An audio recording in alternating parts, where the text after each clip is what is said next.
13 vse skupaj od leta 2005 pa po tem programu, v katerem v bistvu vključujemo tudi polnoletne dijake in študente drugih fakultet, ne samo študente vojaškega modula obramboslovja. 13. tabor, ja. Prijavi se jih veliko, nažalost veliko tistih, ki bi želeli priti na vojaški tabor, ne ustrezajo po zdravstvenih kriterijih, ki so sicer blažji kakor za zaposlitev, vendar pa moramo upoštevati neke parametre, ker le tukaj izvajajo kar precej fizično naporno usposabljanje, pa tudi streljajo in nažalost ugotavljamo, da iz generacije v generacijo je več takih dijakov in študentov, ki preprosto takih fizičnih naporov po svojih zdravstvenih sposobnostih ne bi bili sposobni izvesti. Tisti, ki prihajajo na vojaške tabore, izmed teh vsakokrat dobimo tudi koga, ki je zainteresiran za zaposlitev v Slovenski vojski. Ampak zakaj ste se odločili za tole?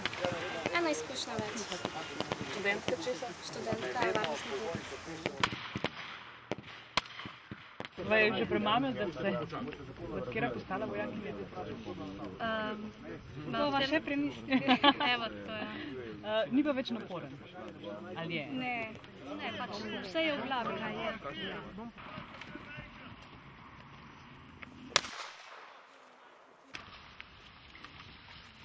Ajde, živa igra, gremo! Toja, migaj, toja! Dol, kriješ!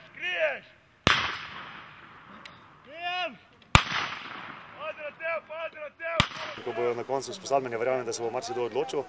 Res pa, da je to izziv tudi za nas, da še marsikaj spremenimo, naredimo boljše in da tudi vojsko približamo civilnemu prebivalstvu oziroma mladi generaciji in da vojska spozna, mlada generacija spozna, da je vojska okolje, kjer velja delati kariero in da so v vojski tovariški odnosi, da so prijateljski odnosi in da je to eden izmed razlogov, zakaj se pridružiti nam. No pa ima trenutno Slovenska vojska težave z naborniki? Trenutno nimamo težav z naborniki, trenutno imamo številčno stanje dovolj, zagotavljanje novega kadra ustrezno. Vedno, kadar se pa ekonomska situacija izboljša, je potem tudi upad želje po pristopu k Slovenski vojski. In naravno to je obdobje, za katerega moramo mi poskrbeti in mi moramo pokazati, da imamo dobre pripadnike, da je vojska zdrav kolektiv in da se velja priključiti Slovenski vojski. Mislim, da je to prava pot. Mi imamo že v načrtih, da izboljšamo tudi te poletne tabore. Ta poletni tabor mora postati tudi del temeljnega vojaškega usposabljanja. Torej, jaz upam, da ga bomo spremenili, da bo to mesečno usposabljanje, ki se bo večinoma izvajalo v juliju in avgustu.